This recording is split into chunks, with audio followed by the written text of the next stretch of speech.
ధన్యవాదాలు అధ్యక్ష. Opposition party ఎల్వైపీ గారికి, ఇక్కడున్న మినిస్టర్స్, గౌరవ హోమ్ మినిస్టర్ గారు అందరికీ కూడా కృతజ్ఞతలు. అధ్యక్ష, డిలేడ్ జస్టిస్ ఇవాళ మనకున్న డేటా ప్రకారం భారతదేశంలో 3,30,00,000 కేసులు ఇంకా పెండింగ్లో ఉన్నాయి. ఆంధ్రప్రదేశ్లోనే 1,00,000కు పైగా కేసులు పెండింగ్లో ఉన్నాయి. డిస్ట్రిక్ట్ కోర్ట్స్లో, సబార్డినేట్ కోర్ట్స్లో 75% కేసులు సంవత్సరానికి పైగా, అలాగే 30% కేసులు 3 ఏళ్లకు పైగా సాగుతూనే ఉన్నాయి.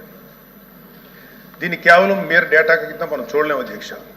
ఎందుకంటే ఏ వ్యక్తి తప్పు చేయకపోయినా అన్యాయంగా కేసులు పెట్టబడి తనకి న్యాయం చేయమని కోర్టు మెట్లు ఎక్కినప్పుడు అతనికి సరైన సమయానికి న్యాయం అందించలేకపోతే అతన్ని మనం విక్టిమైజ్ చేస్తున్నాడు. అందుకే దీని మీద మనం దృష్టి పెట్టాల్సిన అవసరం ఉంది.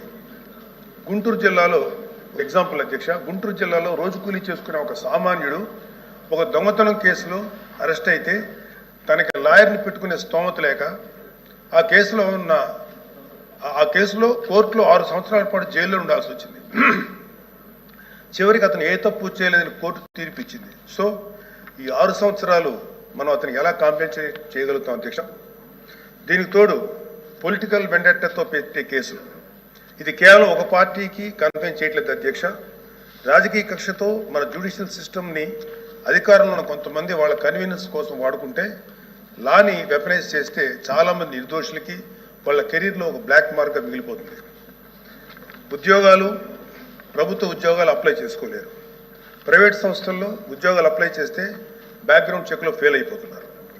పాస్పోర్ట్ సీజ్ చేసినప్పుడు పాస్పోర్ట్లు కనుక సీజ్ చేసే పరిస్థితుల్లో అక్కడ కూడా వాళ్ళని హోల్డ్లో పెట్టేస్తారు.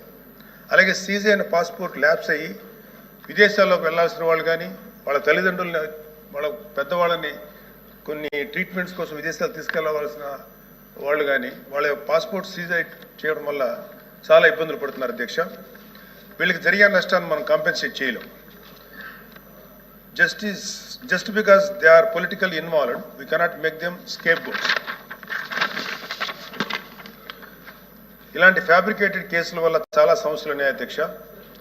ఇలాంటి ఫ్యాబ్రికేటెడ్ కేసెస్ వల్ల జెన్యూన్గా విచారించాల్సిన కేసెస్కి ప్రయారిటీ ఇవ్వలేము అధ్యక్ష. న్యాయం కోసం కావాలని అడిగే సామాన్యుడికి మన న్యాయ వ్యవస్థ మీద నమ్మకం లేకుండా చేస్తున్నాం.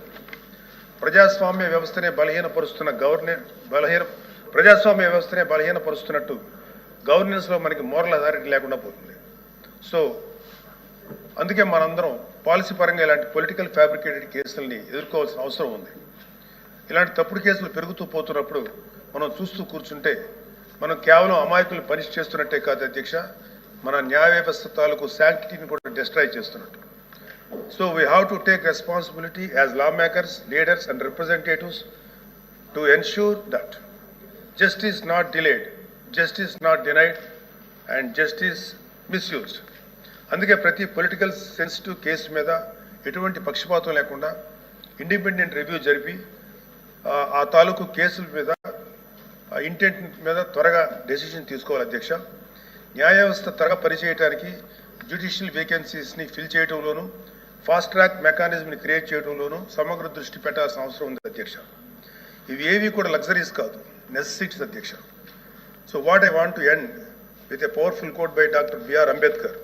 However good a constitution may be, it is sure to turn out bad because those who are called to work it happen to be a bad lot. మన రాజ్యాంగం ఎంత గొప్పదే అయినప్పటికీ దాన్ని అమలు చేసే నాయకులు సరిగ్గా లేకపోతే గొప్ప రాజ్యాంగానికి విలువ లేకుండా పోతుంది అధ్యక్ష. Let us not be that bad lot. Let us be the generation of lawmakers